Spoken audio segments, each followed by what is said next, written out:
오늘 소개해 드릴 것은 이제 소아 바드와 관련된 내용이고요.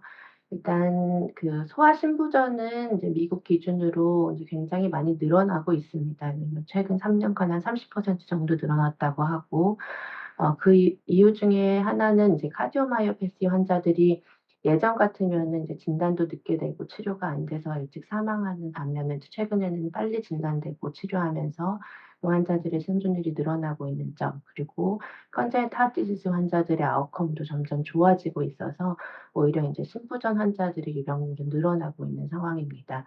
그렇지만 결국 신부전 환자가 조절이 되지 않으면 심장 이식이 필요한데, 심장 이식의 도너 수는 한정이 돼 있기 때문에 심장 이식을 기다리는 이제 웨이트 리스트 모탈리티는 증가하고 있어서 그 사이에 인제 도와줄 수 있는 메카니컬 서큘레토리 서포트의 중요성은 더욱 커지고 있습니다. 합병증 환자의 치료는 첫 번째는 메디컬 트리트먼트가 있을 수 있고, 그다음에 최종적으로는 심장 이식이 필요하지만 그 사이에 메카니컬 서큘레토리 서포트가 인제 중요한 부분을 차지하고 있고, 그중에서 인제 우리가 잘 알고 있는 에크모, 바드, 그리고 토탈 아티피셜 하트가 있을 수 있겠습니다. 오늘은 바드에 대해서 인제 좀 소개를 해 드리고 싶은데요. 바드는 말 그대로 심실을 보조해 주는 장치입니다. 그래서 기능이 떨어져 있는 심실 장치를 일부 대신해 줘서 전신 순환을 유지시켜 주는 장치이고, 이제 서포트의 기간으로 이제 구분을 하면은 듀러블 바드, 이제 장기간 사용할 수 있는 바드와 일시적으로 사용할 수 있는 템포러리 바드로 나눌 수 있습니다. 그리고 벤트리클 어시스트의 종류에 따라서는 레프트 벤트리클 어시스트 디바이스는 L바드, 양쪽 심실을 모두 보조하는 바이바드, 오른쪽 심실을 보조하는 R바드가 있습니다. 바드의 목적은 크게 네 가지로 나눌 수 있습니다. 인제 좀 이런 MCS나 바드에 대해서 쪼끔 관심을 가지고 계시는 분들이라면 뭐 BTT, BTR, DT 이런 용어들을 많이 들어보셨을 텐데요. 일단 BTT라고 하는 것은 Bridged Transplantation을 의미하고, 인제 이식을 기다리는 동안에 핫페일러로부터 인제 환자의 생존을 인제 도와주고, 그다음에 여러 가지 장기 기능을 좋게 해서 리헵을 하면서 심장 이식으로 넘어갈 수 있도록 도와주는 장치의 의미입니다. 가장 많이 사용되는 목적이고요. BTR은 인제 바드를 함으로써 인제 하트에 언로딩이 생기면서 리버스 리모델링이 되면서 심장이 회복하는 것을 의미를 합니다. 그래서 이런 목적으로 시행하는 것을 BTR이라고 합니다.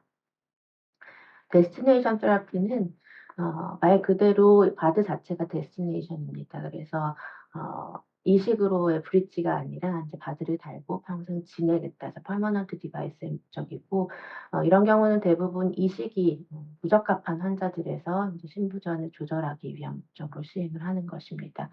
그리고 이식을 할 수 있을지 없을지, 적당한지 아닌지 좀 애매한 경우, 뭐 예를 들면은 간부전이나 신부전이 심해서 심장 이식 단독으로 가능할 것인지 아닐지, 이런 것들이 좀 애매한 경우에 브리지 투 캔디다시 또는 브리지 투 디시전이라고 해 가지고 일단 바드를 넣어 놓고 그다음에 환자가 어떻게 회복하는지, 다른 장기 기능이 회복하는지를 보면서 이식 여부를 결정하는 경우, 이런 목적으로 시행하는 경우도 있을 수 있습니다.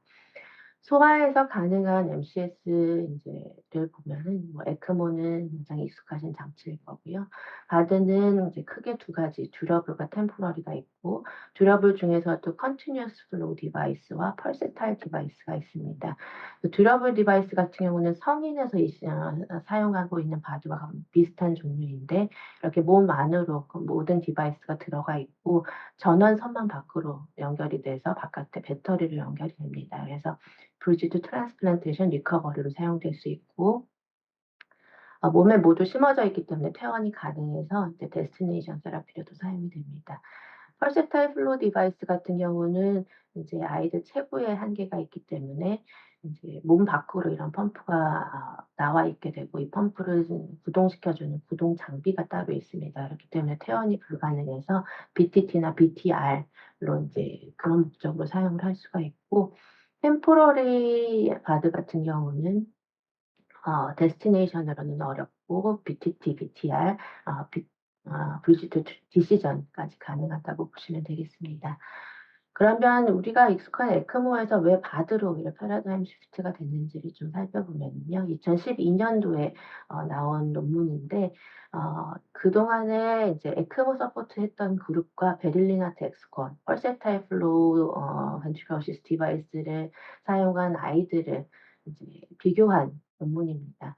보면은 코호트 1은 이제 체구가 작은 BSA 0.7 미만의 아이들을 대상으로 했고, 코호트 2는 0.7에서 1.5 조금 체구가 큰 아이들을 대상으로 했는데, 뭐 양쪽 군에서 확연하게 에크모 그룹보다 서바이벌이 좋습니다. 그래서 이제 서바이벌 측면에서는 당연히 이제 바드가 좋다가 됐었고요. 이피커시 아웃컴을 봤을 때도 30일 데이 인드 오브 MCAS에서도 다 바드 코호트에서 훨씬 월등하게 서바이벌이 좋은 것이 나타났습니다.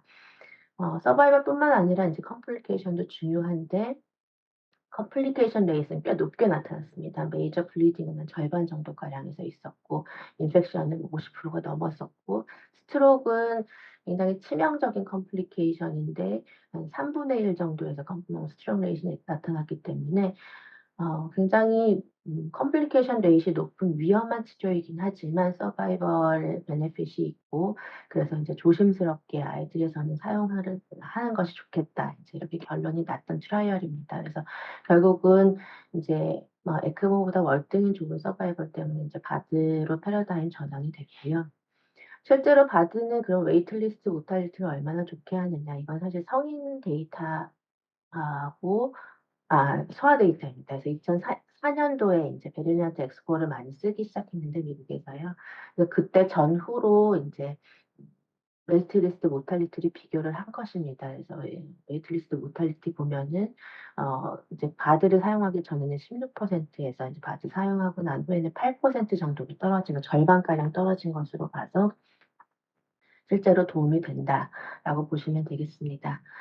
우리나라에서 바드 치료는 어떻게 이루어지고 있냐면 인제 2000 년도에 성인에서 하트메이트를 한번 임플란테이션 우리 병원에서 했었고 쭉 이루어지고 있지 않다가 2012 년도에 하트메이트 2를 심었고 2015 년도에는 하트메이트 3 하트웨어 임플란테이션을 했습니다.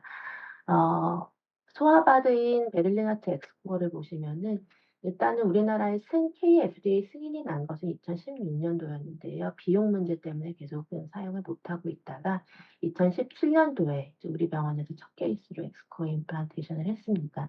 근데 사실 이때도 굉장히 비용 문제가 돼서 많이 사용은 못하고 있는 상황이었고 근데 다행히 2018 년도 9월 달에 보험 급여가 되면서 인제 광범위하게 사용을 할 수 있었습니다.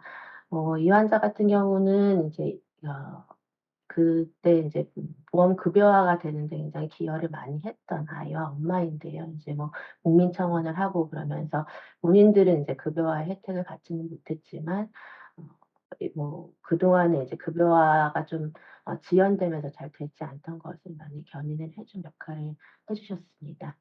우리나라에서 인제 이런 바드 시스템이 어떻게 되어 있냐면은요. 일단은 바드를 심을 수 있는 병원들이 심병원의 허가를 받아야 됩니다. 그래서 크라이테리아로는 연간 3 케이스 이상의 심장 이식을 하면서 카디악 서전, 하트펠리어 피지션, 바드 코디네이터, 소셜 워커가 다 있는 병원만이 기관 승인을 받을 수가 있고요. 기관 승인을 받아 놓은 상태에서 각 환자가 발생할 때마다 환자에 대한 승인을 받아야 됩니다. 그래서 한 사전 승인 제도고요. 그래서 바드를 심어야 되는 환자가 있으면은 이런 사전 승인을 신청을 해서 심사를 받아서 시행을 하게 됩니다. 그래서 그렇게 하는 이유는 인제 굉장히 고가의 치료이기 때문에 인제 보험 재정 때문에 그렇고요. 이 베를리나트 엑스코만 단순히 비교했을 때 급여와 전후의 환자 부담금을 비교를 하면은 급여와 전에는 거의 기계 장치만 1억 정도에 매달 1,000만 원의 아이코스 렌탈 비가 들어간다고 하면은 급여화된 이후에는 10분의 1도 안 되는 가격으로 인제 치료를 할 수가 있어서 환자 부담은 굉장히 낮아져 있는 상태입니다. ISHLT는 이제 전 세계 심장과 폐이식 레지스트리인데요. 인제 여기서 피디아트릭 심장 이식을 봤을 때 어떤 MCS로 브릿지를 해서 심장 이식을 받았는지를 살펴본 결과입니다. 2005 년부터 2016년 데이터라서 쪼끔 오래된 데이터긴 하지만 이제 최근에는 코로나 때문에 좀 발표가 잘 안 되고 있는데요. 그래서 보시면은 우리나라에서는 바드 치료가 2018 년부터 본격적으로 시작이 됐지만 이제 전 세계적으로는 바드로 브릿지해서 가는 경우가 50%를 훨씬 넘습니다. 이 초록색이 바드거든요. 그리고 에크모 같은 경우는 요 하 하늘색이 차지를 하고 있는 걸 보면은 이제 바드가 이제 주된 치료가 된다라는 것을 보실 수 있겠습니다.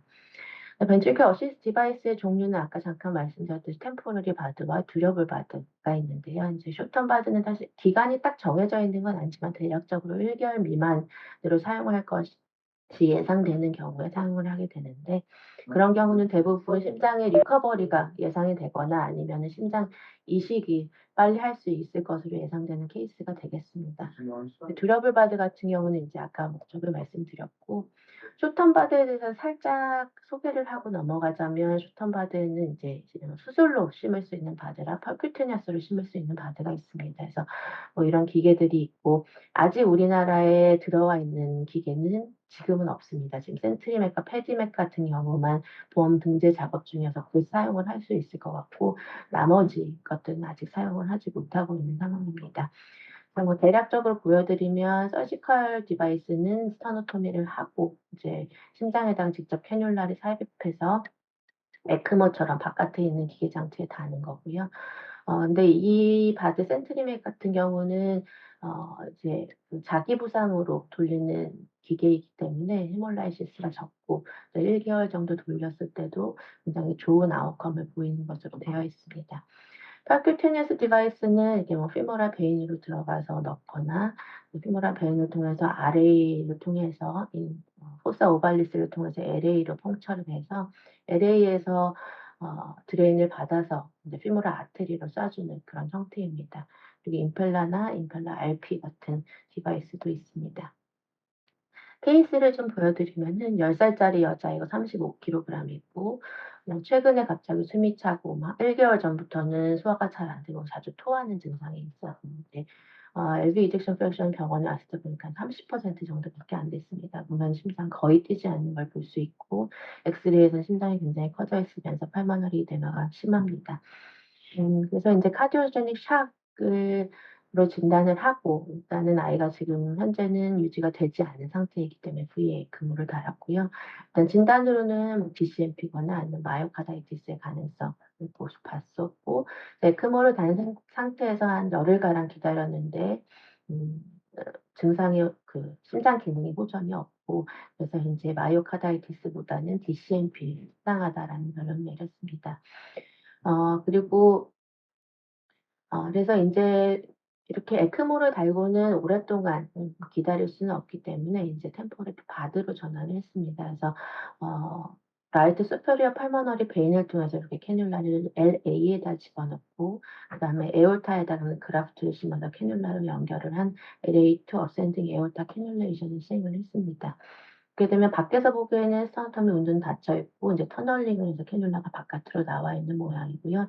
이 상태로 인제 이렇게 펌프를 돌려서 유지를 하는 모양입니다. 이 상태로 심장 이식을 이렇게 기다리고 있다가, 기다리면서 인제 재활도 하고요. 인제 심장 이식을 어 수술하고 나서 한 30일 정도 만에 했습니다. 이제 심장 이식을 하고 이제 좋아진 모습이고, 최근에는 이제 뭐 학교 잘 다니고, 지금 뭐 이때는 6 개월째 사진이지만 지금 거의 5년 넘었는데 잘 지내고 있는 환자고요. 그리고 인제 이 환자는 16세 환자였고, 말반 신드롬 수술하고 나서 생긴 이제 하트페일리어 그다음에 이젝션 프랙션 한 20% 정도 됐었고, AR이 한 1-2 정도 같이 동반이 되어 있었습니다. 우리가 인제 혈액형이 O형인 경우는 이제 심장 이식까지의 대기 기간이 꽤 길 것으로 예상이 됩니다. 그래서 이 환자는 에크모를 뭐 2 차례 넣었는데, 넣고 나서 뺄 때마다 심장 기능이 나빠지면서 팔모너리 이데마가 심해지는 양상이어서 이제 '바드로 전환을 하고 이식을 기다려야 되겠다.'라고 생각을 했던 케이스고, AR이 있으면은 이제 에크모든 바드든 모든 MCS에서 굉장히 어려운 상황이 됩니다. 그 이유는 어센딩 에어타로 이제 기계가 쏴주는 플로우가 들어가게 되면은 그게 전신으로 가지 못하고 AR, 에어틱 밸브를 통해 가지고 다시 LV로 연결을 하는 일이 생겨서 충분한 순환이 이루어질 수가 없습니다. 그래서 이 환자 같은 경우는 AR이 1, 2가 있어서 이렇게 에어틱 밸브를 파셜리 닫아줘 가지고 AR을 없애고 그 상태로 MCS로 전환을 했습니다. 아까 그 앞에 환자와는 다르게 이 환자는 LV의 에이펙스에 이제 캐뉼라를 심고 어센딩 에어타에 그래프트를 연결한 LV 에이펙스 투 어센딩 에어타 캐뉼레이션으로 바드 서포트를 했고요. 그리고 나서 인제 지금 심장 이식까지 무사히 마친 상태입니다. 아까 말씀드린 이제 센트리맥, 패디맥은 보험 등재 작업 중인데 지금 현재 쓰고 있는 이 로타플로 펌프보다 헤몰라이시스가 적고 인제 여러 가지 장점이 있어서 인제 들어오게 되면은 도움이 될 것으로 보입니다.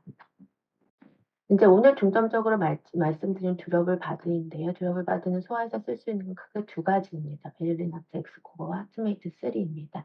하트메이트 3를 먼저 말씀을 드리면 센트리 퓨갈 펌프이고 베어링이 없고 이제 자기 부상으로 돌아가는 펌프입니다. 미국에서는 인제 소아 연령에서도 어프루벌이 됐고요. 그래서 결국은 이렇게 심장 가슴 안에 펌프를 달 수 있는 공간이 있는 아이들이라면은 사용을 할 수 있는 장비겠습니다.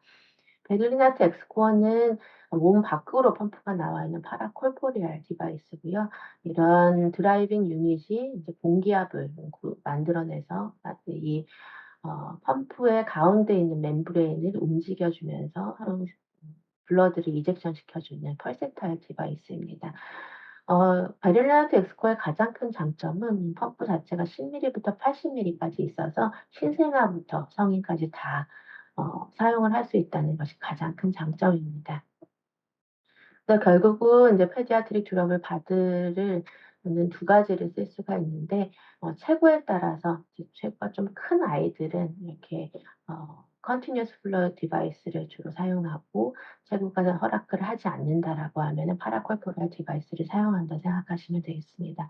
그래도 실제 페디맥스라고 하는 레지스트리 데이터를 보면은 이런 파란색으로 보이는 것이 파라콜포리아 베를린하트 디바이스인데 6세 미만에서는 60% 이상이 베를린하트이다가 6세 이상에서는 이런 갈색 컨티니어스 플로우 디바이스로 바뀌는 것을 볼 수가 있습니다. 케이스를 보여드리면은 인제 14살 환자였고 56 킬로그램이니까 거의 성인 체구였습니다. 이 환자도 마찬가지로 한 3 개월간 소화 잘 안 되고 그러다가 숨이 차서 병원에 왔는데 인제 배에 대한 이밸루에이션을 하면서 복부 CT를 찍었는데 여기 보시면은 심장 끝이고 인제 심장 안에 트롬바이가 있는 것이 관찰이 되었습니다. 그래서 '심장 문제의 가능성이 높겠다.' 해서 엑스레이를 찍었더니 심장이 굉장히 커져 있고 심장 초음파 검사를 했더니 심장이 잘 뛰지 않는 DCMP 합당한 모양이었습니다. CT에서도 트롬바이가 차 있으면서 심장이 잘 뛰지 않았고요. 결국은 인제 이 환자도 심장 이식이 필요한 상황인데 이 환자는 언더라인 디지즈가 윌리엄스 신드롬이 있어서 일단 브리지 투 리커버리나 디시전 목적으로 엘바드 임플란테이션을 시행을 했습니다. 성인 최고의 환자이기 때문에 인제 컨티니어스 플로우 디바이스를 이제 장착을 했고 이렇게 밸브의 에이펙스를 들어서 에이펙스에 이렇게 링을 심고요. 링에다가 펌프를 이렇게 꽂아서 서포트를 해 주게 됩니다. 그래서 수술 전과 수술 후의 데이터를 보면은 요 가운데가 혈압인데 퍼센틸리티가 인제 수술 후에는 좀 없어지는 것을 볼 수 있죠. 그래서 컨티니어스 플로우 디바이스이기 때문에 그렇습니다. 근데 이 환자도 뭐 수술하고 나서 BNP 레벨도 좋아지고 펑션도 좋아져서 인제 퇴원을 했고요. 퇴원해서 보면은 인제 몸 안에 기기가 심어져 있고 드라이빙 이제 드라이브 라인이 몸 밖으로 연결이 돼서 이렇게 배터리를 가지고 다닙니다. 그래서 학교도 다니고요. 캠핑도 다니고 그 지낼 수 있는 그런 디바이스입니다. 좀 작은 아이 케이스 보여드리면 12 개월짜리 환자 8 킬로그램이었고 인제 다른 병원에 응급실로 왔는데 이제 어레스트가 난 상황으로 왔습니다. 다른 병원은 아니고 인제 강남 세브란스 병원이었고요. 이제 거기서 에크모를 넣고 분자를 이송해서 왔고 이밸리에이션을 해서 이제 DCMP로 진단이 됐습니다. 그래서 이식을 기다려야 되는데 12 개월 8 킬로그램 환자 심장 이식까지는 적어도 한 3 개월 이상 운이 좋은 경우는 3개월 이상이고요. 거의 1년까지도 기다려야 되기 때문에 그 사이 동안에 계속 에크모를 유지를 할 수는 없습니다. 그래서 결국은 바드로 전환을 했고, 바드로 전환은 엑스코어 펌프, 베를리나트 엑스코어 15mm 펌프, 엘비의 에이펙스에 캐뉼라를 꽂아서 어센딩 에어타로 넣어주는 그런 형태고요. 전환을 하고 하트 심장 이식을 기다리던 중에 한 4개월이 지나면서는 이 환자는 심장 기능이 점차 회복을 했습니다. 그래서 한 2개월쯤부터 심장 이식을 회복하는 양상을 보이고 결국은 4개월째 익스플란테이션을 할 수 있었고요. 사진으로 잠깐 보여드리면 이렇게 에크모 달고 계속 세데이션하고 목에 캐뉼라 갖고 있던 아이가 바드하고 나서는 이제 익스튜베이션하고 이렇게 리앱을 하면서 지내다가 이제 이식까지 했던 케이스, 이식을 안 하고 리커버리가 됐던 케이스라고 보시면 되겠습니다. 그러니까 뭐 바드를 달고 있는 환자 병동에서 보신 분들도 있을 텐데요. 이렇게 엄마랑 같이 지내면서 이렇게 어, 어, 이제 이식을 기다리거나 리커버리를 기다리게 되겠습니다. 이제 리커버리 된 후에 이제 최근의 모습입니다.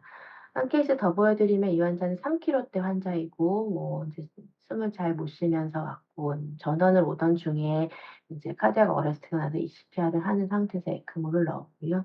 에크모 넣은 상태에서 이제 좀 기다렸더니 리커버리를 한번 했습니다. 근데 익스튜베이션하고 하는 과정에서 다시 나빠지고 좋아지도록 반복하다가 에크모를 한 번 더 넣었습니다. 그래서 이 환자는 첫 번째로 에크모를 넣을 때 오른쪽 목에 있는 혈관과 스터노토미를 했었고요. 두 번째 에크모를 넣을 때 왼쪽 목에 있는 혈관을 사용을 한 상태라서 이제 다음번에 또 나빠지면 응급으로 에크모를 넣기가 어려운 상황이어서 이제 심장 이식을 기다리면서 바드로 빨리 전환을 했던 케이스입니다.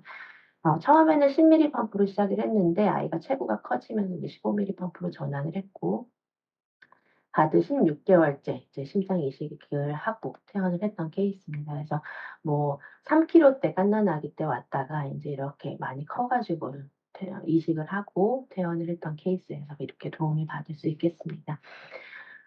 그러면 이제 바드를 할 때 어떤 것들을 고려해야 되느냐 생각을 하면 이제 어 일단은 우리가 바드 환자 신부전 환자에서는 인터맥스 프로파일이라는 것이 있습니다. 우리가 뉴욕 하트 어소시에이션 클래스는 뭐 잘 아시고 계시겠지만 이거는 인터맥스 프로파일은 어드밴스드 하트 페일리어 환자의 증상에 따른 이제 프로파일 부분이라고 보시면 되겠습니다. 그래서 1일수록 이제 심각한 상태고 7은 뭐 니아 클래스 3 정도에 해당하는 케이스고요. 그래서 1 같은 경우는 크래시 한 번 점점 유지가 안 되는 환자, 그리고 2 같은 경우는 아이가 아이노트롭을 쓰는데도 조금씩 나빠지는 환자, 3번은 프로파일 3 같은 경우는 IV 아이노트롭 디펜던트에서 끊을 수 없는 환자, 그리고 프로파일 4는 레스팅 심텀이 있는 환자라고 보시면 되겠습니다. 성인 같은 경우는 프로파일 4까지 바드가 옵티멀 메디컬 트리트먼트보다 더 좋다라고 이미 결론이 났습니다. 그래서 프로파일 4 환자에까지는 내면 활발하게 그 성인 형태의 바드는 넣고 있는 상태고요. 근데 이제 소아는 조금 얘기가 다르긴 합니다. 왜 그러냐면은 작은 아이에서 넣는 파라콜포리알 디바이스는 일단은 계속 입원을 해 있어야 되고요. 그다음에 아까 트라이얼에서 보여드렸듯이 스트록 레이시 높고 디바이스 페일리어 레이시 꽤 높습니다. 그래서 이런 베를린 하트 엑스코어를 사용하는 환자들 경우에서 아직까지는 이 프로파일 4까지 사용하기는 어렵고 지금 1, 2에서 주로 사용하고 3까지 좀 확장을 하고 있는 상황이다. 이렇게 이해를 하시면 되겠습니다. 그래서 바드를 고려할 환자들은 메디컬 트리트먼트를 하고 있는데도 계속 증상이 나빠지거나 엔도organ 디스펑션이 생기는 경우, 뭐 엔도organ 디스펑션은 뭐 비형 크라틴이 올라가거나 이데마가 생기거나 락테이트가 올라가거나 하는 경우, 아이들 같은 경우는 소화 잘 안 되는 증상을 많이 호소하거든요. 그래서 소화 잘 안 되거나 하는 경우에는 이제 바드를 고려를 하시면 되겠습니다. 그러면 이제 아주 작은 체구의 환자에서는 베르니나트 엑스코밖에 안 되고, 큰 체구의 환자에서는 뭐 더 이상 고민할 필요 없이 컨티뉴어스 플로우 디바이스를 하겠지만, 중간에 한 뭐 초등학교 고학년부터 중학교 정도 되는 아이들은 어떤 디바이스를 사용하는 것이 좋을까에 대한 고민이 계속 있습니다. 그래서 미국에서 하트메이트 2라는 디바이스로 비교를 했는데, 근데 사실 여기는 페디아트릭이라고 해 봤자 50 킬로 이상의 환자들을 비교를 한 거라서 체구상으로는 성인 체구이지만 뭐 이제 그 두 개 거의 차이가 없는 것으로 이렇게 나타났고요. 여기서는 쪼끔 더 작은 환자들을 대상으로 20 킬로 미만의 환자도 한 12 명이 포함되어 있었는데, 그래서 보면은 이렇게 하트웨어라고 하는 지금 시장에서 퇴출된 그런 기구인데, 이 기구를 사용했을 때 20 킬로 미만, 뭐 20 킬로 이상, 그다음에 성인 환자 크게 차이가 없는 것으로 보고를 했었습니다.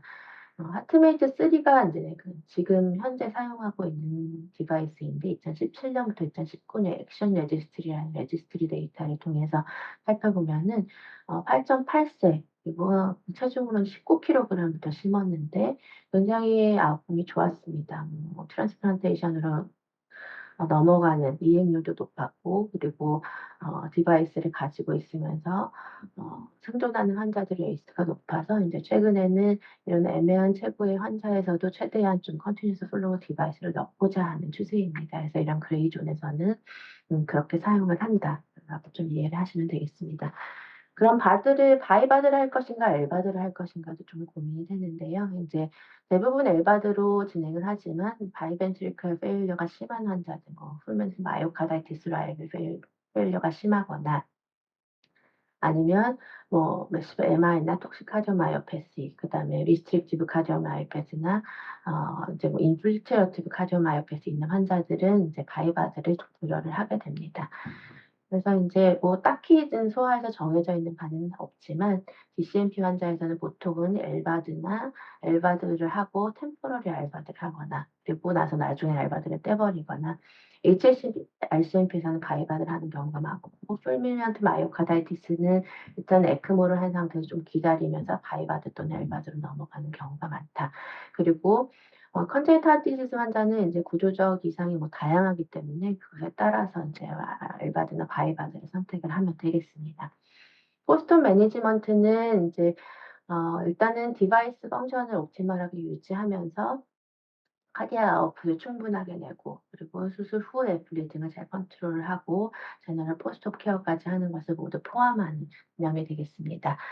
베를린하트 엑스코어 같은 경우는 카디악 아웃풋을 조절하는 것이 서포트 레이트입니다. 왜냐면 환자의 체구에 따라서 인제 이렇게 펌프의 크기는 정해져 있거든요. 그래서 예를 들어서 10 펌프를 사용한다라고 하면 10 펌프는 고정되어 있는 상태에서 우리가 서포트 레이트를 얼마로 조정하느냐에 따라서 이 환자의 카디악 아웃풋이 결정이 되는 겁니다. 네, 여기 예를 보여 드리면은 15 펌프를 가지고 있는 환자가 85 회, 분당 85 회의 서포트를 한다라고 하면은 1.2 리터 퍼 미닛의 카디악 아웃풋을 가지게 되고요. PSA로 나누면은 카디악 인덱스 기준이 한 3.45 정도가 되겠다, 이렇게 생각을 하시면 되겠습니다. 그래서 이렇게 베를린하트 엑스코어를 서포트를 할 때는 우리가 레이트를 조정할 수가 있고, 또 조절할 수 있는 파라미터가 세 가지가 더 있습니다. 한 가지는 인제 퍼센트 시스톨을 조절할 수가 있는데, 인제 시스톨과 다이아스톨 한 번을 100%로 봤을 때 그중에서 시스톨이 차지하는 비율이 40 정도로 유지를 하겠다는 거고, 이거 프레셔는 아까 멤브레인을 움직여서 이젝션과 필링을 한다고 했는데, 그때 멤브레인을 움직이는 프레셔를 얼마로 할 것인가를 조절을 하는 것입니다. 그래서 인제 펌프 옵티마이제이션은 결국 이 멤브레인이 충분하게 잘 움직이는 것이 중요한데요. 이렇게 슬로우 모션을 보면은 멤브레인이 충분하게 움직여서 이젝션을 하고 필링을 할 수 있는 것이 중요합니다. 근데 이렇게 잘 되지 않는 환자들도 있습니다. 보면은 이 환자 같은 경우는 펌프를 이제 돌아가는 걸 보면은 중간에 이제 멤브레인이 충분하게 올라오지 않고 여기가 구겨져 있는 것을 볼 수 있거든요. 그래서 이런 경우 incomplete filling 이 된다라고 보시면 되겠고, incomplete filling 이 되는 이유는 이제 프리로드, 볼륨이 적은 경우, 그래서 볼륨을 줘야 되고, 그리고 RV 페일러가 있는 경우는 이제 RV에서 LV를 볼륨을 못 넘겨주기 때문에 또 필링이 잘 되지 않고, 마찬가지의 이유로 팔머너리 하이퍼텐션에서도 그런 일이 생길 수 있어서 이를 조절을 해주면 됩니다. 그래서 그런 경우에는 바드 레이스를 줄여주고 다이아스톨 타임을 늘려주고, 그다음에 네거티브 프레셔를 더 많이 줘가지고 조절을 하면 되겠습니다. 그리고 이제 인컴플리트 이젝션 케이스도 좀 보여드리면요. 여기서 보시면 이제 가장 심한 경우인데, 이젝션을 하는데 충분하게 펴지지 않고 여기가 되게 쭈그러져 있는 것을 볼 수가 있습니다. 여기도 마찬가지고요. 이런 경우는 보통은 이제 애프터로드가 굉장히 높아져 있는 상황을 얘기를 하는데, 이제 페인이나 엔자이티가 심해서 아이가 힘을 많이 주면은 이제 좀 같은 힘으로 밀어줬을 때 충분하게 이젝션이 되지 않는 경우가 있을 수 있고, SVR이 올라가 있는 경우가 있을 수 있어서 일단은 혈압 조절을 잘 해줘야 됩니다. 그리고 이제 가드를 조절하면서 인터벤트리클 septum의 위치를 잘 살펴보아야 됩니다. 그래서 이렇게 에코를 봤을 때 벤트리클 septum이 LV 쪽으로 치우쳐져 있으면은 LV 쪽은 이제 충분하게 챔버 사이즈가 위치가 되지 않은 석션 이벤트가 생길 수가 있고, RV의 입장에서는 RV의 벤트리클 septum이 딸려가면서 애뉴러스가 벌어지면서 TR이 심해지면서 RV 페일러가 심해질 수가 있습니다. 그래서 이렇게 딸려가지 않도록 조절을 해줘야 되고, 그렇게 하는 것은 이제 펌프 레이지나 스피드를 좀 줄여주고, 아이노트 서포트를 해서 RV를 도와주고, 그리고 RV를 도와주는 목적으로 이제 PVR을 낮춰주는 밀리논이나 NO를 사용을 하게 되겠습니다. 반대로 이렇게 벤트리클 septum이 RV 쪽으로 치우쳐져 있는 경우가 있습니다. 이런 경우는 LV 언로딩이 충분하지 않은 것이기 때문에 펌프 레이스를 올려서 LV 언로딩을 더 시켜주시면 되겠습니다. 그래서 이제 이런 경우는 이렇게 팔머너리 이데마가 제대로 빠지지 않으면서 LA 머리에 벌진되어 있는 것이 보이거든요. 이런 경우는 이제 LV 언로딩이 충분하지 않겠다라는 것을 의심할 수 있는 근거가 되겠습니다. 시스템 8.3는 컨티뉴어스 플로우 디바이스여서 이렇게 펌프 스피드를 조절해가지고 펌프 플로우를 조절을 하시면 되겠습니다. 펌프 옵티마이제이션은 램프 스터디라고 해서 이런 컨티뉴어스 플로우 디바이스 충분하게 LV 디컴프레션을 시켜주면서 RV의 지오메트리는 유지시켜주고, 그다음에 에어틱 밸브는 인터미턴트하게 열릴 수 있도록 도와주는 것을 말하는데요. 에어틱 밸브가 인터미턴트하게 열리는 것이 중요한 이유는, 에어틱 밸브가 계속 닫혀 있게 되면은 나중에 이제 드노보 AR이라고 해서 서포트를 오래 유지하면서 AR이 생기는 경우가 있습니다. 그래서 그런 거를 막기 위해서 요런 스피드를 찾아가지고 에코를 보면서 펌프 옵티마이제이션을 시행을 하게 되겠습니다. 그리고 수술하고 나서 엘바를 하고 나서 RV 페일러가 생길 수가 있는데요. RV 페일러가 생기는 원인은 일단은 굉장히 적극적으로 조절을 해주고, CVP를 조절하면서 이제 적절한 프레셔를 유지해주고요. 그리고 PVR을 낮춰주는 밀리논, NO, 그다음에 메카니컬 벤틸레이션의 세팅 조절을 해주면 되겠습니다. 여기. 그리고 아리드미아도 충분히 조절을 해줘야지 라이트 하트 펑션이 잘 유지가 되기 때문에 RV 서포트는 이런 방법으로 사용을 하시면 되겠습니다. 사용할 수 있는 약제들은 대표적인 것은 밀리노, 프리마코, 도루타민, 나이트로 옥사이드가 있겠습니다. 그리고 이제 간단하게 좀 소개드릴 거는 엘바드 임플란테이션을 하고 시간이 지나면서 이제 카디악 리버스 리모델링이 되면서 리커버리가 되는 경우가 있을 수 있는데, 대부분 이 엘바드 임플란테이션을 하고 6개월 이내에 나타나는 현상입니다. 그래서 LV에 언로딩이 되면서 이제 심장의 스트레칭된 것들이 좋아지면서, 그리고 칼슘 메타볼리즘이 좋아지면서 심장 기능이 회복하는 환자들인데요. 이런 경우가 많지는 않고 10명 정도 엘바드 임플란테이션을 하면 한 명 정도에서 가능하다고 생각하시면 되겠습니다. 그렇지만 이제 소아에서는 이식을 하지 않고 자기 심장 기능을 가지고 사는 것도 굉장히 중요하기 때문에 이런 환자들도 있을 수 있고, 이런 환자들을 잘 스크리닝을 해서 리커버리를 도와주는 것도 중요하겠습니다. 그리고 그래서 이제 리커버리를 도와주려는 목적으로 바드 치료를 하면서 AC 이니비터, 베타 블로커, 알도스테린 안타고니스트 등을 사용을 하게 됩니다. 이제 지금까지 페디아트릭 바드에 대해서 좀 간단하게 설명을 드렸고요. 좀 너무 많은 내용을 짧은 시간에 말씀드리려고 하다 보니까 좀 주소가 없었는데 또 경청해 주셔서 감사합니다.